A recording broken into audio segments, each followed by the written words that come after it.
dalam tahap penyelidikan terhadap dugaan tindak pidana korupsi pada kegiatan usaha perkebunan kelapa sawit.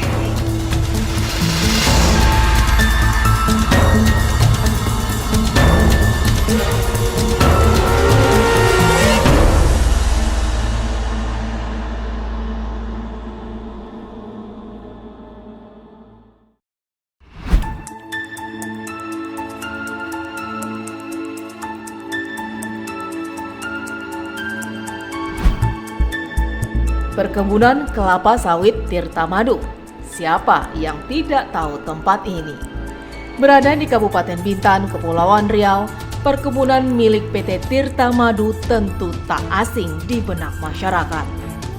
Terlebih dengan luasnya yang tidak sedikit dan dapat dilihat di sejumlah wilayah Kabupaten Bintan, seperti kawasan Tirtamadu sendiri di Kelurahan Selekop hingga menuju arah Kawal dan Desa Malang Rapat. Namun akhir-akhir ini keberadaannya tengah disorot oleh Kejaksaan Tinggi Kepulauan Riau karena dugaan tindak pidana korupsi pada lahan perkebunan tersebut.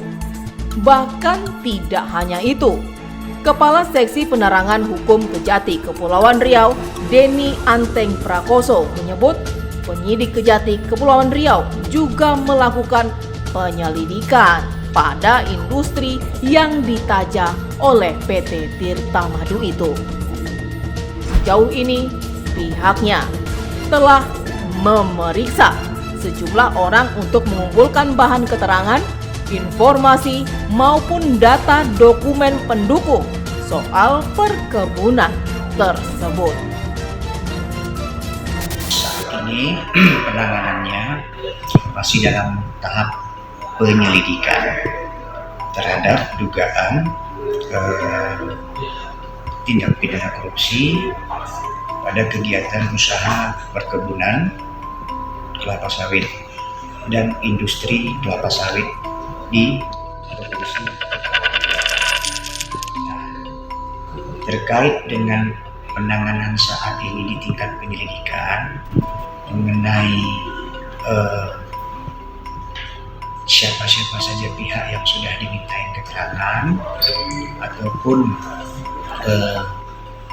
karakteristik ataupun modus operandinya seperti apa, itu belum dapat saya jelaskan karena ini masih dalam proses penyelidikan yang saya sampaikan tadi. Penyelidik dalam hal ini sedang mengumpulkan bahan keterangan, informasi maupun data dokumen yang berkaitan dengan permasalahan ini. Jadi kami mohon dukungannya juga. Kendati demikian, Anteng enggan mengungkap lebih dalam topik penyelidikannya. Menurut Anteng, pihaknya akan membuka semuanya bila penyidik telah usai menjalankan penyelidikan. Dalam waktu yang tak lama lagi bisa dapat kita tentukan terkait status dari penanganan kasusnya.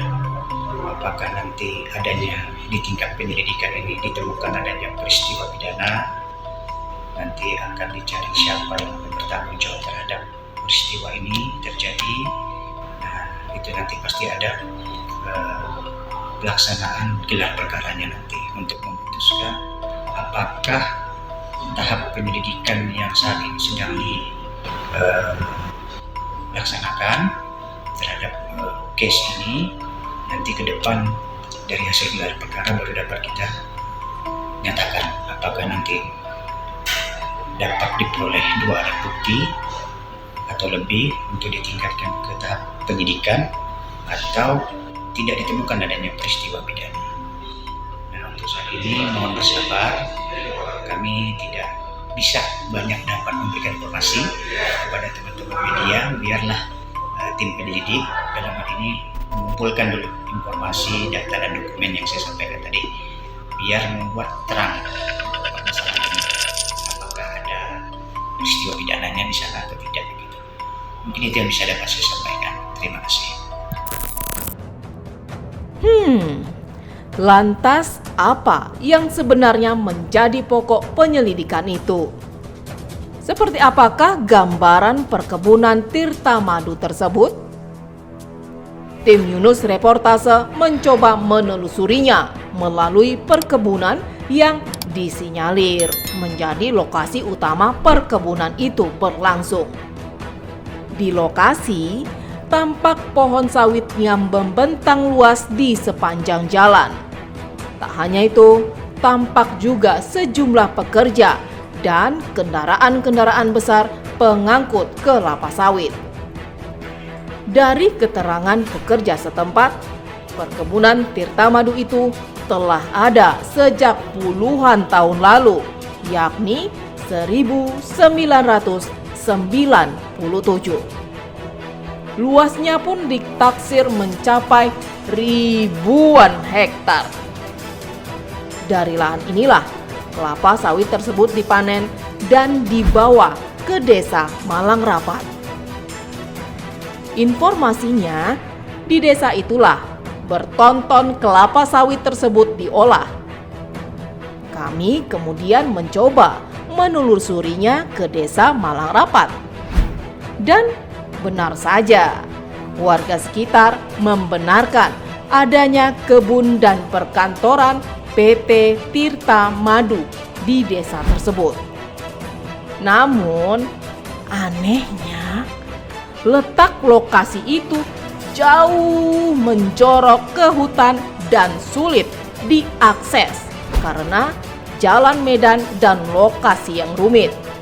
Hal itu jugalah yang membuat kami tidak dapat menjangkau lokasi. Jadi di bawah dalam ini ya, Bu? Iya, dalam sini, tapi jauh lagi. Oh, jauh lagi. Jauh lagi. Kalau orang nggak tahu bisa nyasar putar situ aja, sekitar situ aja. Oh, tapi betul jalannya ini ya? Iya, bisa dekat. Berarti di sini nih kebunnya atau apa? Kantor gitu? Oh, kebun. Kalau kantornya di mana, Bu? Kantornya di atas lagi, dekat PKS sana, arah sama jauh lagi. Arah Kawal. Arah Kawal. Pokoknya dia tak jauh lah dari Kawal tuh. Oh iya, apa nama daerah situ?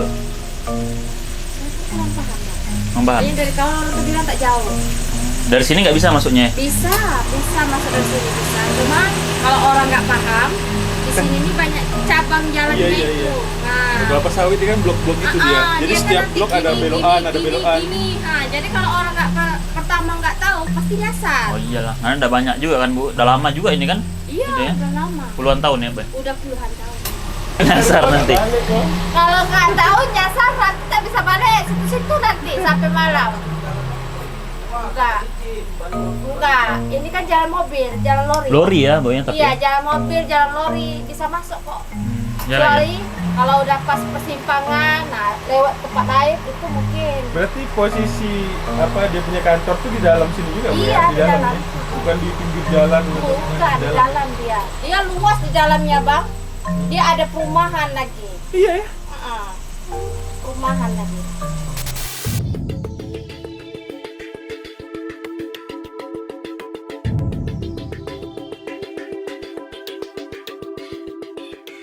Tim Yunus Reportase pun melanjutkan penelusuran dengan menemui sejumlah pihak yang kabarnya turut diperiksa oleh kejaksaan.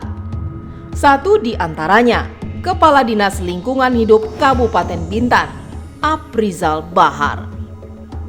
Menjabat sebagai Kepala Dinas, kami berharap Aprizal Bahar dapat mengungkap berbagai informasi soal perkebunan itu, terutama pada status lahannya. Akan tetapi, Aprizal justru tidak dapat kami konfirmasi. Bahkan saat ke kantornya, ia juga tidak berada di tempat dan tengah berada di luar kota. Kemudian kami mencoba mengkonfirmasi sejumlah nama lainnya yang juga diperiksa oleh penyidik Kejati Kepulauan Riau. Ia adalah Lurah Selekop, Raja Risnanda Putra, dan Rozana, Sekretaris Desa Gunung Kijang. Kepada kami, kedua pejabat itu membenarkan pemeriksaan dirinya. Risnanda Putra mengungkapkan dirinya ditanyai sejumlah hal mengenai Tirta Madu, seperti administrasi dan sejarah perusahaan itu. Akan tetapi, ia mengaku tidak mengetahui pasti perihal perusahaan itu karena baru menjabat. Di sana dimintai keterangan terkait administrasi Tirta Madu maupun perjalanan perusahaan Tirta Madu lah, gitu Bang. Tapi kami kan mengetahui karena kami baru di Swelengkop, jadi kami tidak mengetahui pasti dan juga belum pernah berkomunikasi dengan pihak Tirta Madu.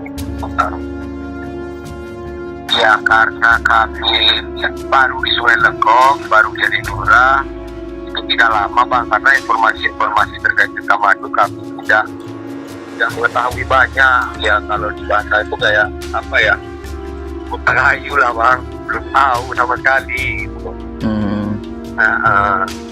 Oh gitu.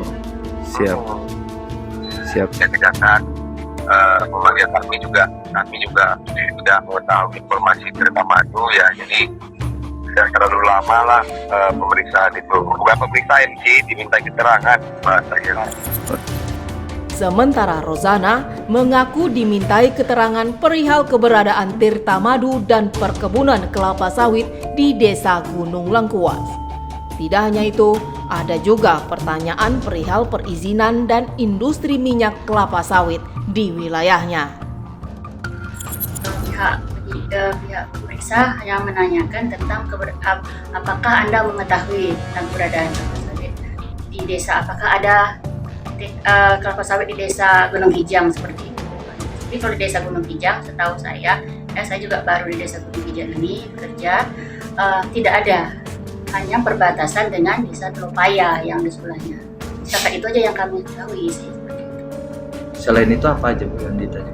Yang ditanyakan masalah lahan ya, itu masalah surat perizinan segala macam, itu aja. Apakah Ibu mengetahui tentang adanya minyak kelapa sawit yang sudah di-pack dijual? Saya tidak mengetahui kan, seperti itu aja jawaban. Kalau perizinan apa yang disampaikan?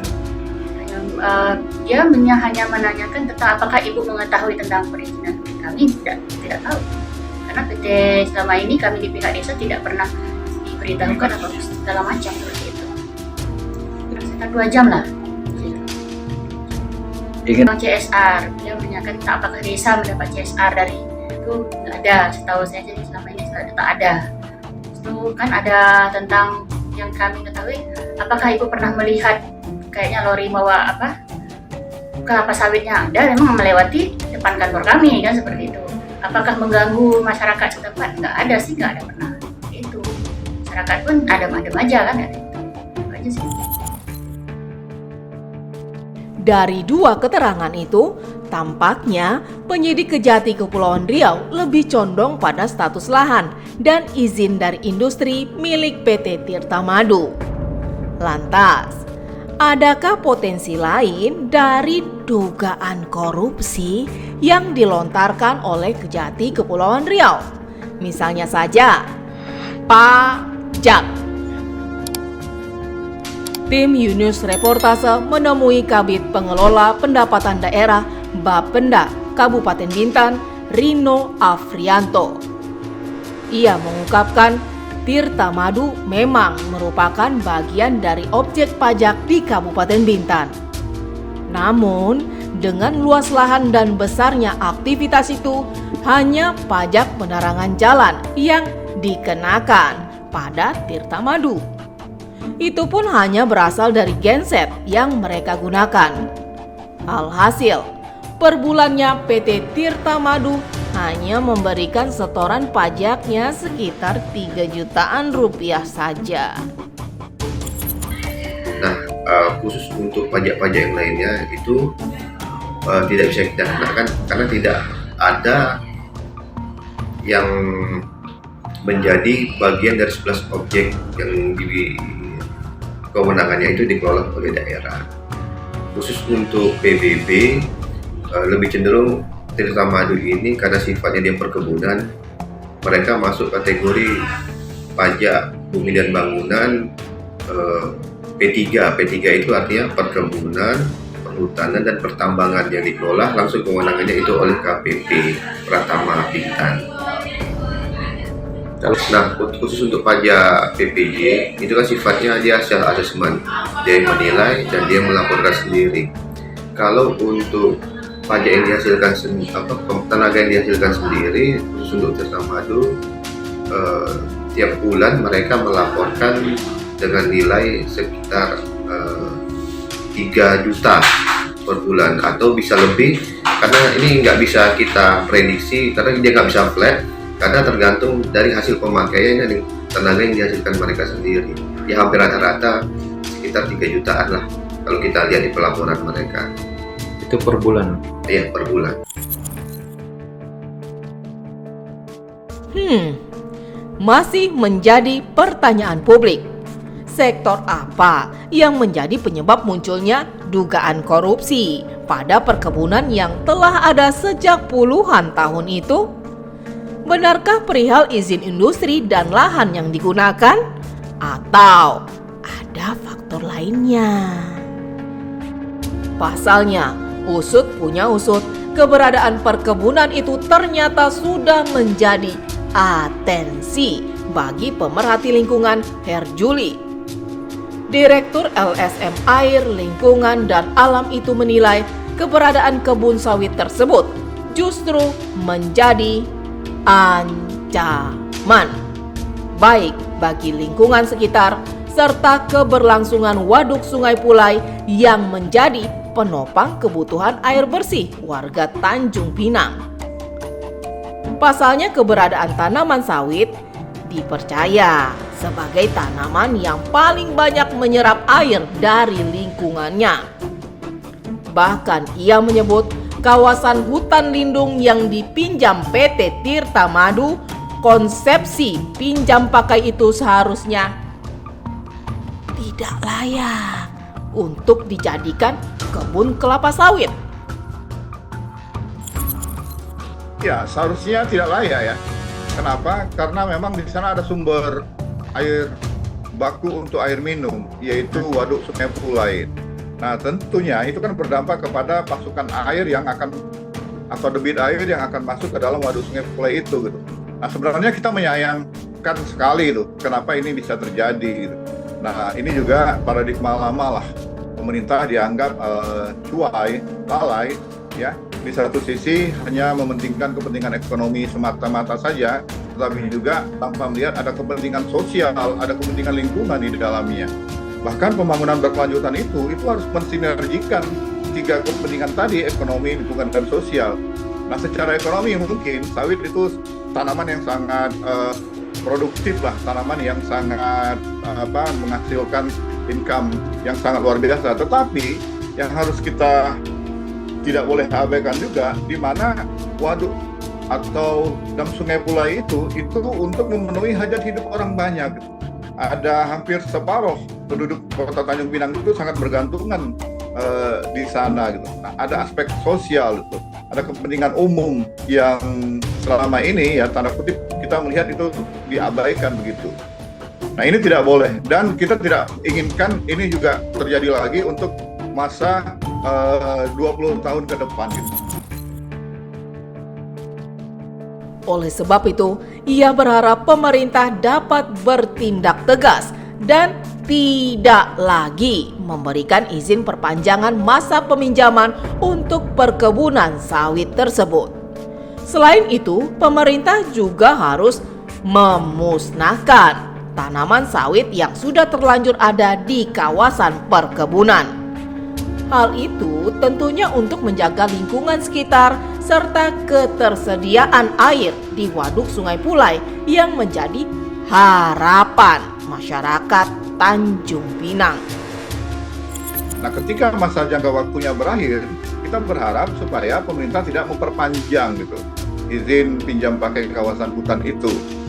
Dan selain tidak diperpanjang, kita minta tanaman-tanaman yang memang sudah berada di sekitar itu selama puluhan tahun, kita minta dimusnahkan itu, minta ditiadakan gitu, atau ditebang lah seperti itu, terutama yang berada dekat dengan catchment area gitu, daerah-daerah penyangga, minimal 200 meter dari waduk dan Sungai Bulai itu tidak lagi ditanami tumbuh tanaman kelapa sawit, baik tanaman yang sudah tumbuh selama puluhan tahun maupun anak-anaknya. Nah, yang kita khawatirkan ya anaknya lagi muncul, lalu ada lagi pohon-pohon kelapa sawit yang masa tumbuhnya sudah remaja. Nah, kita minta tiadalah 0 kelapa sawit gitu, khususnya di catchment area sekitar 200 meter dari kawasan waduk itu. Merespon dugaan korupsi hingga keluhan itu, Bupati Bintan Robi Kurniawan mengaku juga belum mengetahui proses yang berlangsung. Yang jelas, pemerintah Kabupaten Bintan akan menghormati proses hukum yang berjalan dan bersifat kooperatif. Ia juga telah meminta agar jajaran pemerintah Kabupaten Bintan berhati-hati dalam menjalankan tugasnya, sehingga tidak terjerat dalam rentetan kasus, terutama tindak pidana korupsi. Ya, tentunya ke depan kita minta kepada seluruh jajaran di Pemkab Bintan tentu harus bisa lebih berhati-hati dalam melaksanakan tugasnya. Nah, jadi kita hormati proses hukum seperti apa yang berjalan, dan saya pun juga ketika pihak Kejaksaan menyampaikan akan memanggil beberapa pejabat pun, kita pun tidak menghalang-halangi. Maksudnya kita sampaikan, silakan berikan keterangan dengan sebaik-baiknya. Tapi dengan adanya pemanggilan itu, intinya dari Pak Bob sendiri sudah mengetahui hal itu, Pak Bob? Sudah ada diinformasikan. Oh, gitu. Sudah ada diinformasikan. Iya. Tapi kalau dari Pak Bob sendiri nih menanggapi dengan terkait permasalahan Tirta Madu itu, Pak Bob, karena ini kan di wilayah Bintan nih, Pak Bob. Ini gimana dari Pak Bob sendiri, Pak Bob? Kalau saya kan begini, Bang Andri, saya itu kurang tahu prosesnya seperti apa yang diperiksa dan lain-lain. Nah, kita harus cek dulu, tapi yang jelas itu diminta beberapa pejabat-pejabat yang memiliki kewenangan di bidang yang ingin ditanyakan. Nah, itu yang yang dipanggil untuk menyampaikan keterangan. Jadi baru bersifat ini kayaknya pengumpulan data-data.